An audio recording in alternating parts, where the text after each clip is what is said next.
Joining us now is Texas Congressman Jodey Arrington and Kansas Congressman Ron Estes, both members of the House Ways and Means Committee. Congressman, welcome to the show, and thanks so much.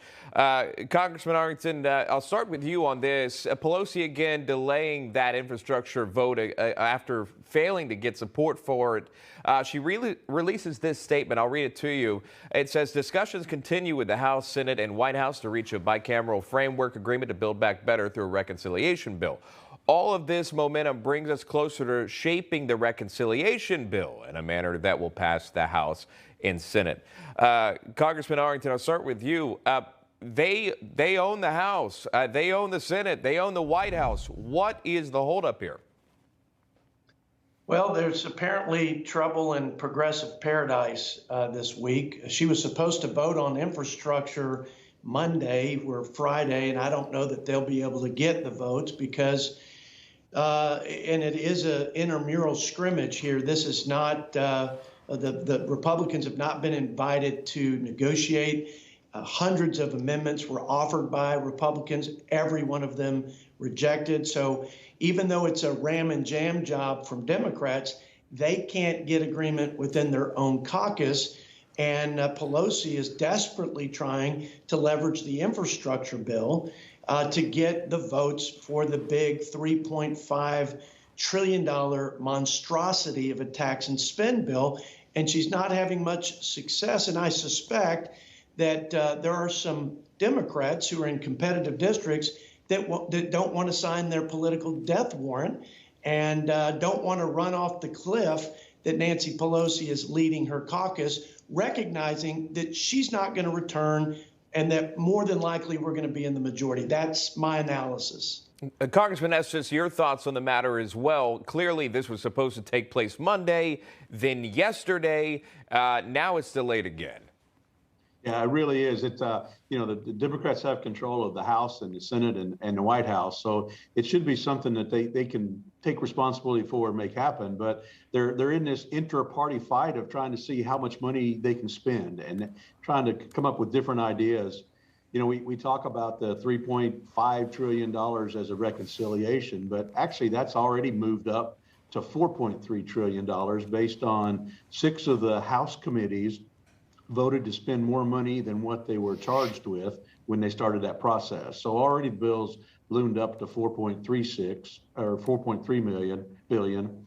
And, you know, they're trying to sell this as a package. And you combine those two bills, the infrastructure and the spending bill through the reconciliation, and it's over $5.5 trillion of spending on new programs that they just want to roll out.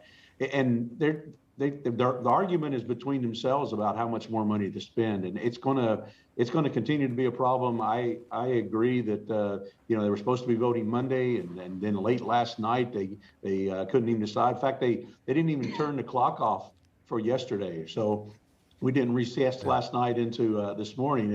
It stayed open, so it's an issue that they're focusing on instead of focusing on what they should be doing, like keeping the government open. They just barely were able to get a continuing resolution to keep the government open until December.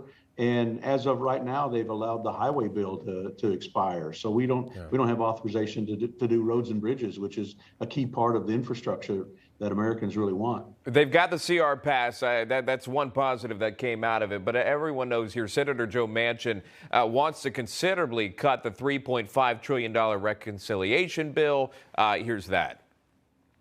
My top line has been 1.5 because I believe in my heart that what we can do and what the needs we have right now and what we can afford to do without basically changing our whole society to an entitlement mentality. And then also earlier this week, the senator released this statement. I'll read this to you, a quick quote. It says, spending trillions more on new and expanded government programs when we can't even pay for the essential social programs like Social Security and Medicare is the definition of fiscal insanity. I cannot and will not support trillions in spending or an all or nothing approach that ignores the brutal fiscal reality our nation faces. Congressman Arrington here, this proposal for $5 trillion. It seems a bit off in the sense that they're just coming up with a random number, or are they actually finding things in this bill that they support and do not support? It seems like they just found a financial number and threw it out there. Well, I appreciate the fact that there are people like Manchin and Sinema that give us some hope of either dialing back the damage done to our country with this tax and spend bill. By the way, there's also progressive policies that will be stuffed in it, like forced unionization of every state. They're trying to get an amnesty and citizenship for illegal immigrant play in there. But here's the reality, and I hope Senator Manchin hears this, and especially his district and his state and his constituents. Whatever amount that it is, ultimately, they can still put every one of those policies in place. Yeah. They might be temporary for 2, 3, 5 years instead of permanent, but you'll still have the Green New Disaster that will give away our energy independence and give away free stuff to the green energy industry, like electric vehicles and charging stations.